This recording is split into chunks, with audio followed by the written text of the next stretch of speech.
Bonjour, c'est Cryptoly, j'espère que vous allez bien en ce vendredi 30 juin 2023. C'est avec plaisir qu'on se retrouve aujourd'hui pour une clôture mensuelle, et oui, nous sommes déjà dans cette partie-là, et on va attaquer juillet et août.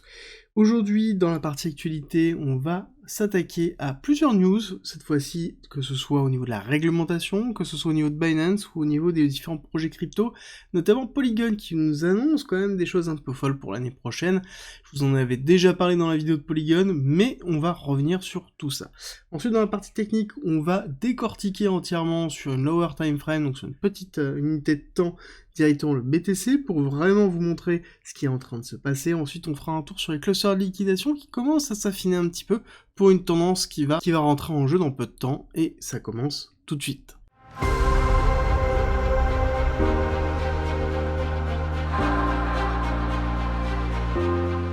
Et une fois n'est pas coutume, on attaque directement par les chiffres d'hier que l'on a eu sur la partie macro avec le PIB trimestriel T1 qui a été quand même plus fort que prévu, on est passé à 2%. Là-dessus, clairement, le marché n'a pas forcément bien réagi parce que ça sous-entend qu'il y a la marge pour faire 1, 2, 3, 4 augmentations des taux au niveau de la Fed. Donc c'est en train d'être ingéré par le marché. Clairement, le marché avait ingéré 2 augmentations de taux dans les 6 mois qui arrivaient.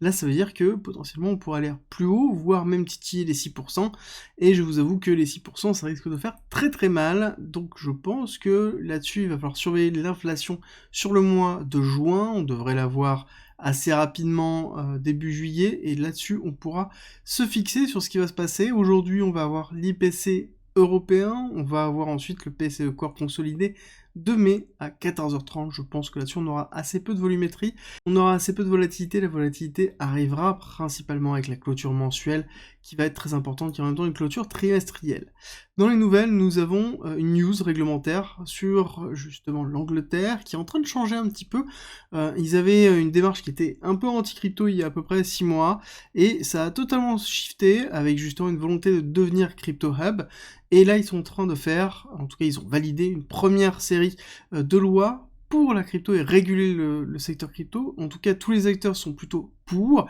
et on a bien vu A16Z qui, donc un très gros capital risque, qui s'est installé justement en Angleterre, parce que c'était intéressant sur l'évolution des lois, et pour aller un petit peu plus loin, on a quand même un petit tacle qui est en train de se faire au niveau de l'Europe, avec justement, on est loin des lois, des anciennes lois européennes qui ont été effectuées à Bruxelles. Donc là, c'est vraiment un pied de nez qui est en train d'être effectué à l'Europe en disant ok, l'Europe vous avez régulé, vous n'avez pas régulé de la bonne façon, nous on est en train de réguler de façon beaucoup plus large, et vous allez voir, on va brasser des millions de dollars d'investissement injectés. Et pour rappel, Londres, ça a toujours été une place forte de la finance, et qui est en train de perdre un petit peu cette image-là depuis quand même bientôt 3, 4, 5 ans, notamment avec la mise en place du Brexit. On va pas cacher que ça a beaucoup joué, et ils essaient justement de redynamiser cette partie-là. Ils savent que la finance, ça va être compliqué, ça va prendre du temps, donc ils sont en train d'aller chercher notamment dans la partie tech, et je trouve que la démarche est tout à fait intéressante. On va voir les autres lois qui vont arriver dans l'année,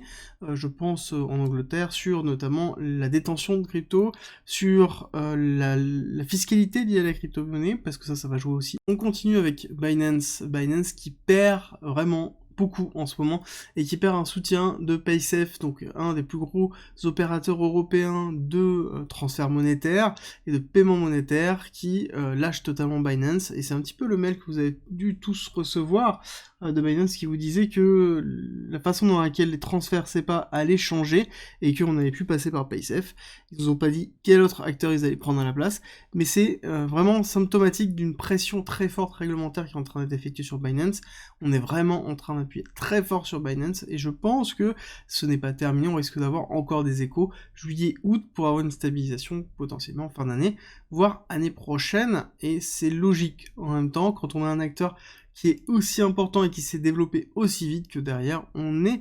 ce type de pression qui soit effectuée.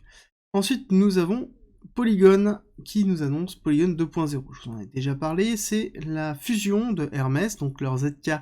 Rollup EVM, donc qui est une blockchain de niveau 2 d'Ethereum pour offrir énormément de scalabilité avec la technologie ZK Rollup. Et justement, ils veulent fusionner directement Polygon, donc la sidechain classique avec le Matic, avec justement cette technologie-là, technologie qui a été lancée début d'année, et je pense que c'est voilà, la meilleure solution pour l'avenir de Polygon. C'est quelque chose que je vous avais annoncé très très vite, hein, il y a quasiment un an. Je vous avais dit, attention, à partir du moment où il y aura le ZK, vous allez voir, les deux à un moment donné fusionneront, et c'est exactement ce qui est en train de se passer, et c'est prévu pour début d'année prochaine, un premier trimestre de l'année prochaine, avec à côté, enfin, en plus, une notion d'interopérabilité générique qui est en train de se mettre en place. On va avoir une stacking layer qui va être directement mise en place sur le ZK EVM, donc on va se retrouver avec une blockchain qui va être ZK EVM Layer 2 d'Ethereum, qui portera plus de 35 000 applications décentralisées.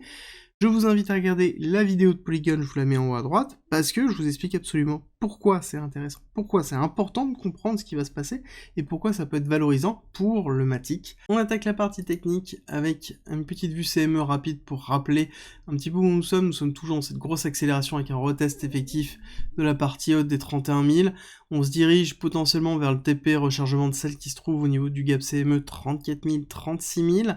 où on pourrait aller retester encore une fois, ici, les 25 500 dans lequel on a le support de la R avec notre belle accumulation de week-off que l'on a, ou si on le break, et si on a une incentive à aller chercher plus bas, on pourrait aller chercher les reload zones première avec ici ce gap CME 22 000, 20 000, et ensuite la dernière qui serait le retest du 886 avec ici 18 000, donc 17 500 jusqu'à 15 500, donc qui serait en même temps l'ordre bloc structurel ici. Au niveau de l'order flow court terme, on voit qu'on a une petite accélération du cours qui a été suivie par principalement l'open interest. On voit que ça a été poussé principalement par l'open interest, mais sur les top traders, on voit qu'on a eu plutôt une prise de profit, une diminution avec une cassure de la tendance haussière que l'on avait depuis un certain temps, donc il va falloir réajuster, et là on voit que on est toujours dans une divergence, mais qui est relativement faible. On est en train d'aplatir la divergence que l'on avait, donc ça veut dire que le momentum est peut-être en train de se casser, il va falloir surveiller vraiment fortement, surtout qu'on a la totalité des comptes qui sont en train de se placer en short au niveau de Binance, même si les liquidités ne sont pas présentes. Ce qu'on va voir tout de suite en une heure, on voit qu'on a bien eu ici un renforcement des liquidités avec le premier retest, deuxième retest, et on est allé ici chercher un plus bas. D'accord, on a bien une démarche d'aller faire des plus bas, tac, de cette façon-là, et on voit que ici l'accélération haussière n'a pas eu pour but juste de prendre la liquidité ou de renforcer la liquidité comme on avait eu ici, mais a bien eu pour but ici d'être en train de pousser fortement, d'accord. On attendait ici potentiellement une cassure baissière pour aller chercher le lot ici pour aller renforcer justement une tendance qui était court terme baissière. Là il va falloir surveiller, est-ce qu'on part sur un retest ici des 31 000 directement avec une nouvelle accélération haussière? Ça voudrait dire que ici on serait dans un canal d'élargissement, donc avec quelque chose qui serait, alors je vais juste retirer de façon à ce que vous ayez toutes les infos, que ce soit plus visible, un canal d'élargissement qui se fait actuer de cette façon-là, où on aurait ici les 31 000 comme bas support, et ensuite derrière une trendline comme ça. Là, c'est toujours le plus compliqué à trader de cette façon, parce qu'on se retrouve toujours dans quelque chose qui va aller rechercher un retest systématique de cette zone-là, et va aller chercher plus bas avec une augmentation de l'amplitude. Quand on fait généralement du week-off ou du suivi de tendance, c'est très compliqué à trader, parce qu'il n'y a pas de tendance structurelle, et que justement, on est plus dans une phase qui sert principalement à aller construire de la liquidité et aller la chercher. Et c'est exactement ce que l'on est en train de voir ici sur le Kingfisher. On voit qu'on a bien de la liquidité qui s'est structurée ici, court terme, en longue, 30 000, 30 300, donc vraiment très proche au niveau du prix, donc on est en train de pousser actuellement, quand on regarde le BTC, ici on est en train d'accélérer à la hausse, et on voit qu'on a ici bien les clusters de liquidation qui sont en train de se mettre en place. Donc c'est le principe, on est en train de pousser pour aller chercher plus haut, et ensuite casser baissier et aller récupérer les liquidités qui se trouvent ici. De toute façon, on n'a pas forcément beaucoup d'intérêt à aller chercher du short, c'est-à-dire qu'on a assez peu de clusters de liquidation qui sont présents, on a un petit peu jusqu'à 31 000. Par contre, c'est sûr que si on retouche 31 000, vous allez voir certainement un cluster de liquidation qui va se mettre en place au-dessus de 31 000, entre 31 500 jusqu'à 33 000, enfin 32 000 on va dire,